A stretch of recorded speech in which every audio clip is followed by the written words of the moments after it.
جی پاکستان اور انڈیا میں چند اہل حدیث اور سلفی حضرات بھی چند علمائے عرب کے زیر اثر اب رکوع کے بعد ہاتھ باندھتے ہیں، جبکہ آپ کے نزدیک کوما میں ہاتھ باندھنا بدعت ہے۔ اس حوالے سے اس نئے طبقے کی اصلاح کے لیے علمی و کتابی دلائل عوام الناس کے سامنے ضرور رکھیں۔ میں پہلے بھی بول چکا ہوں، اس میں بھی کچھ حصہ کور ہے، لیکن کچھ چیزیں اس میں چونکہ بڑا سخت لفظ میری طرف منسوب کیا گیا بدعت کا، تو وہ کہیں گے یہ تو بڑے سخت لفظ استعمال کرتا ہے۔ تو پہلے تو میں کیٹاگوریکلی اس کی یعنی اس کو ایکسیپٹ کرتا ہوں کہ میں واقعی رکوع کے بعد ہاتھ باندھنے کو بدعت سمجھتا ہوں، اور یہ صرف میرا خالی موقف نہیں ہے۔ مفتی اعظم سعودیہ 1933 سے لے کے 1999 تک 66 سال تک مفتی اعظم سعودیہ رہے ہیں شیخ عبدالعزیز بن عبداللہ بن باز رحمہ اللہ تعالی۔ ان کا یہ قول ہے کہ میں نے اس نیلی چھتری آسمان کے نیچے شیخ ناصر الدین البانی سے بڑا حدیث کا کوئی عالم نہیں دیکھا۔ حالانکہ وہ البانیہ کے رہنے والے تھے، سعودیہ میں آئے، پھر سعودیہ والوں سے بھی ہضم نہیں ہوئے، سعودیہ والوں نے نکال دیا، لیکن اس وقت سعودیہ کی ساری یونیورسٹیز میں ان کے اسٹوڈنٹ ہی پڑھاتے ہیں البانی، ایون ان کے چینل پہ بھی صحیح الالبانی ہو رہا ہوتا ہے، اگرچہ ان کو چھوڑ، کیونکہ وہ پھر کئی معاملات میں انہوں نے ان سے اختلاف کیا تھا حکمران وقت سے۔ تو شیخ البانی بھی 99 میں فوت ہوئے ہیں اور بن باز بھی، دونوں۔ تو بن باز یہ کہہ رہے ہیں کہ سب سے بڑا عالم دین حدیث کی فیلڈ کا نیلی چھتری کے نیچے کون ہے؟ شیخ البانی۔ اور شیخ البانی کی کتاب ہے صفت الصلاح، اس میں انہوں نے لکھا ہے کہ مجھے یہ بات کہنے میں کوئی عار نہیں ہے کہ رکوع کے بعد ہاتھ باندھنا یہ نجد کے علماء کی جاری کردہ بدعت اور گمراہی ہے۔ شیخ البانی نے سر، ہم انشاءاللہ اوریجنل جے پی جیز بھی اس میں ایڈ کر دیں گے، اور انہوں نے پھر بڑے وہ پورا ایک سمجھ لیں پورا صفحہ ہے، وہ پورا صفحہ انشاءاللہ ہم جے پی جی میں لگا دیں گے، آپ پڑھ لیں۔ اب میں آتا ہوں اس کے علمی دلائل کی طرف۔ دیکھیں، یہ میں نے اس لیے کیا کہ تاکہ اگلی باتیں لوگ سن لیں، ورنہ تو ہضم ہی نہیں ہوتی نا، جب اپنے بزرگوں کا حوالہ آ جائے تو پھر کہتے ہیں یار سن لیتے ہیں۔ یہ حقیقت ہے کہ بن باز خود رکوع کے بعد ہاتھ باندھنے کے قائل تھے، انہوں نے فتویٰ بھی لکھا ہے اس کے اوپر، وہ فتویٰ بھی ہم اٹیچ کر دیں گے۔ ان سے پوچھا گیا رکوع کے بعد، انہوں نے کہا میرے نزدیک باندھنا سنت ہے، لیکن اینڈ پہ پھر انہوں نے جا کے لکھا کہ چونکہ ہاتھ باندھنا سرے سے نماز کا رکن نہیں ہے جو نماز کے بنیادی ارکان ہے، لہٰذا اگر کوئی رکوع سے پہلے یا بعد دونوں حالت میں ہاتھ چھوڑتا ہے یا باندھتا ہے، اس کو جھگڑا نہ بنائے، دونوں کی نماز درست ہے۔ تو اگرچہ یہی شغف ہونا چاہیے علمی کہ آپ اپنا موقف بھی بیان کریں اور دوسرے کی نماز کو بھی صحیح مانیں۔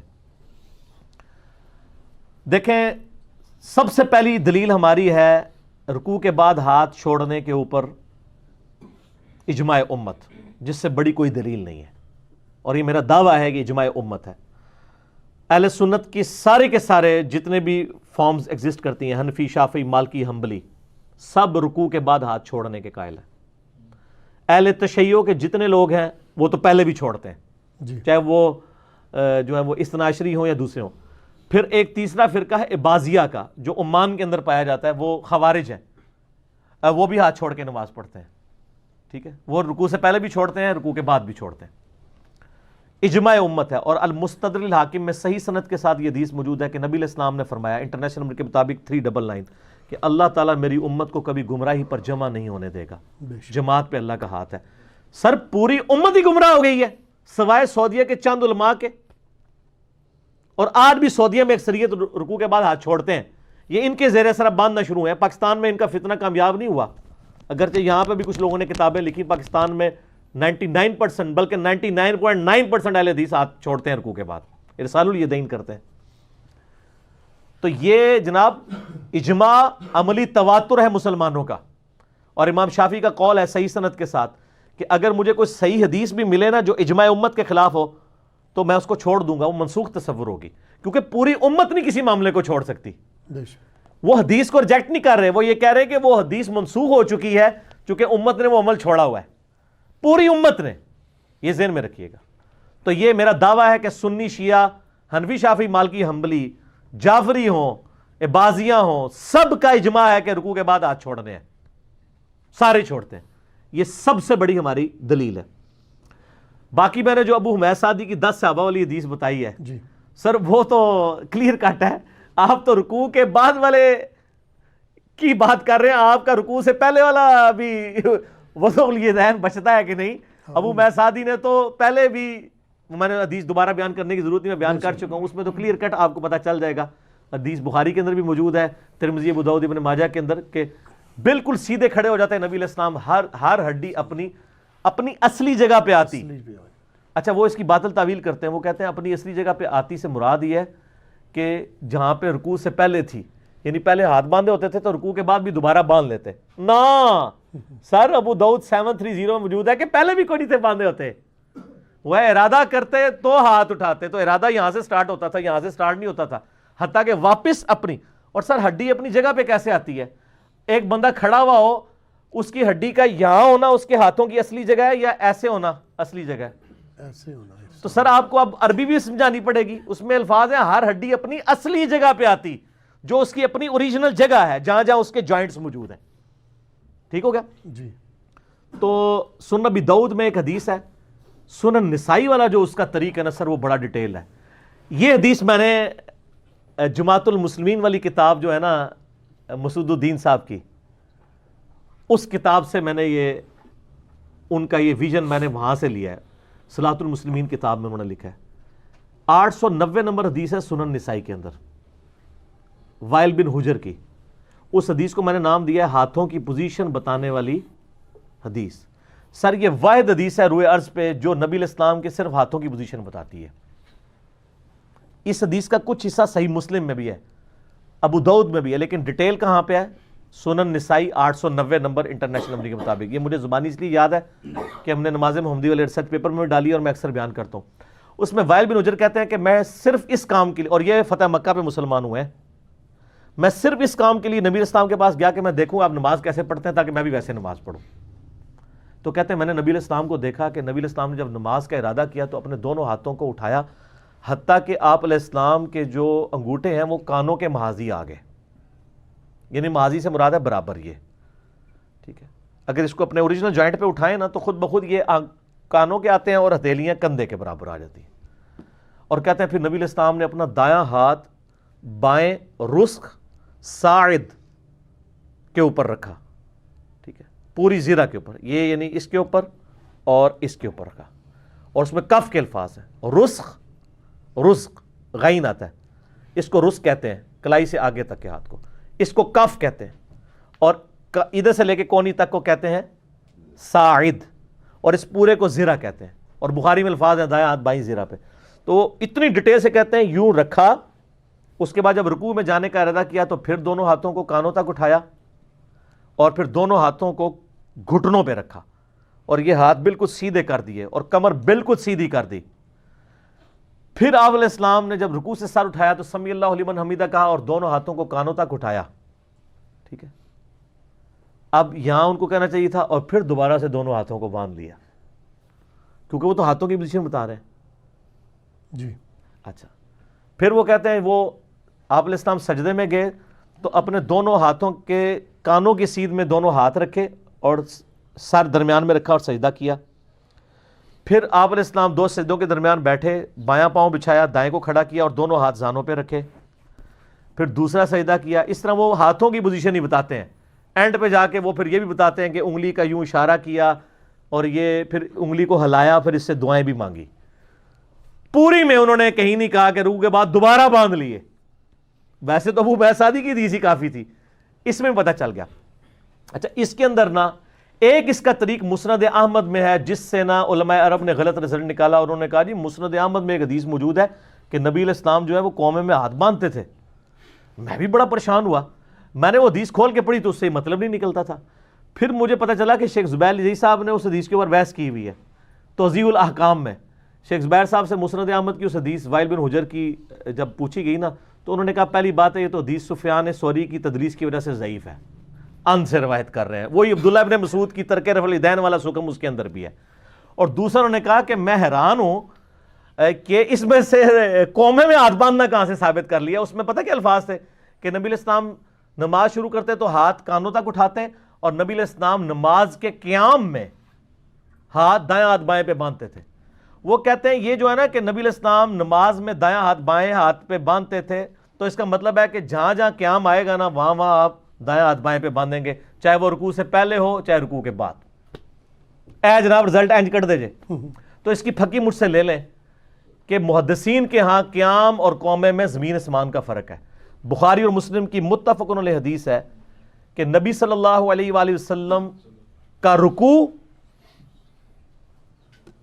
سننے غور سے، رکوع، سجدے، سجدوں کے درمیان بیٹھنا جلسہ، اور رکوع سے کھڑا ہونا قوما، یہ ساری چیزیں برابر ہوتی تھیں قیام اور تشہد کے علاوہ. یعنی قیام لمبا ہوتا تھا، تشہد لمبا ہوتا تھا، باقی یہ چاروں چیزیں برابر ہوتی تھی. کون کون سی؟ رکوع، سجدے، 2 سجدوں کے درمیان بیٹھنا، اور رکوع سے کھڑا ہونا. تو وہ رکوع سے کھڑے ہونے کو تو قیام مانتا ہی نہیں ہے، وہ کہتے ہیں قیام کے اور تشہد کے علاوہ، وہ اس کو قوما مانتے ہیں. اس کو آپ نے قیام کہاں سے ثابت کر دیا ہے؟ یعنی بندے کو رزلٹ نکالتے ہوئے خود خیال کرنا چاہیے کہ محدثین کے ہاں قومے اور قیام کے اندر فرق ہے.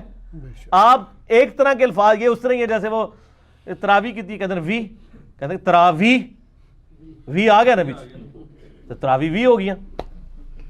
جی جناب انہوں نے بھی قومے نو قیام بناتا ہے تو قیام نو قوما بناتے. یعنی آپ کو علمی دلائل، اور میں شیخ زبیر علی صاحب کو داد دوں گا، انہوں نے دونوں کامنٹس کو، ان کا پہلے تو روایتی جعلی ہے، سفیان ثوری کی تدریس کی وجہ سے ضعیف ہے، اور دوسرا اس میں سے تو رزلٹ نکلتا ہی نہیں ہے.